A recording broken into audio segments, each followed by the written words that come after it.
Friends, आज हम ये पढ़ेंगे कि जो हमारी फुल फंक्शनल डिपेंडेंसी है वो किसी भी रिलेशन में क्यों होनी चाहिए। हमने जो लास्ट लेक्चर में कवर किया था कि हमने 2NF से पार्शियल डिपेंडेंसी को रिमूव किया था। ठीक है, तो जो सेकंड नॉर्मल फॉर्म होता है वो बोलता है कि कोई भी रिलेशन जो है उसमें फुल फंक्शनल डिपेंडेंसी होनी चाहिए। तो हम ये समझेंगे आज कि फुल फंक्शनल डिपेंडेंसी का होना क्यों ज़रूरी है किसी भी रिलेशन में।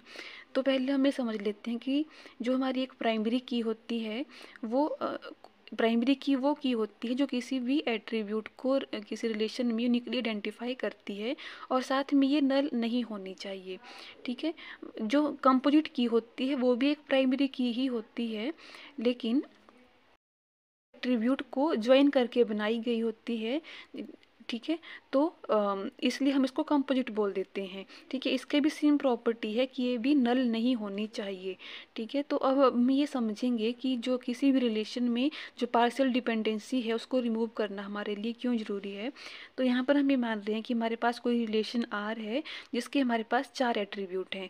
ए बी जो हैं वो प्राइमरी की के एट्रीब्यूट हैं और C D non prime attribute हैं। ठीक है, तो यहाँ पे अगर हम इसमें देख रहे हैं कि जो हमारा सी है वो तो ए और बी दोनों ही एट्रीब्यूट के ऊपर डिपेंडेंट है। तो जो हमारा सी है वो फुल फंक्शनल डिपेंडेंट है ऑन दी प्राइम एट्रीब्यूट। लेकिन जो हमारा डी है वो क्या है, वो सिर्फ एक ही एट्रीब्यूट के ऊपर डिपेंड है जो कि है हमारा बी।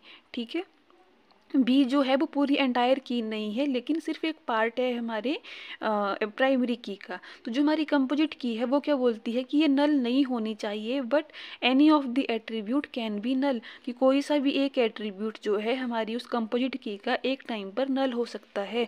जैसे मान लो हमारे पास ए बी जो है वो प्राइम एट्रीब्यूट हैं कंपोजिट की के, तो एक टाइम पर अगर ए नल है तो बी में वैल्यू होनी चाहिए, और जब ए के पास वैल्यू है तो उस टाइम पर बी नल हो सकता है, तब भी हम उसको प्राइमरी की ही कंसिडर करेंगे।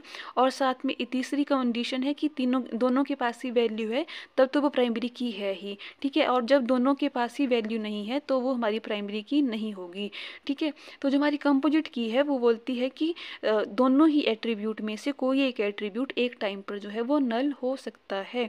ठीक है, तो जो हमारा डी है वो सिर्फ एक ही पार्ट के ऊपर डिपेंड है, पूरी एंटायर कंपोजिट की जो है सिर्फ बी के ऊपर डिपेंड है। तो अगर मान लो किसी इंस्टेंट पे जाकर जो हमारा डेटाबेस है उसका ये सिनेरियो आ रहा है कि उस टाइम पे हमारे जो बी है उसके पास कोई वैल्यू नहीं है, क्योंकि ए बी तो कंपोजिट की है हमारे पास। तो अगर बी के पास एक टाइम पर वैल्यू नहीं भी होगी तब भी वो हमारी की रहेगी ही, क्योंकि ए के पास वैल्यू है। लेकिन जो डी है हम उस टाइम पर डी की वैल्यू को डिराइव नहीं कर पाएंगे बी की हेल्प से। ठीक है, तो ये जो प्रॉब्लम आ रही थी हमारी पार्शियल डिपेंडेंसी की वो हमें रिमूव करना जरूरी हो जाती है। इसलिए हम बोलते हैं कि किसी भी रिलेशन में जो है फुल फंक्शनल डिपेंडेंसी होनी ही चाहिए, जिसका मतलब है कि जो हमारे नॉन प्राइम एट्रीब्यूट है वो हमारे प्राइम एट्रीब्यूट के ऊपर जो है दोनों, अगर कंपोजिट की है तो दोनों ही एट्रीब्यूट के ऊपर जो है वो डिपेंड होनी चाहिए। Okay, thank you.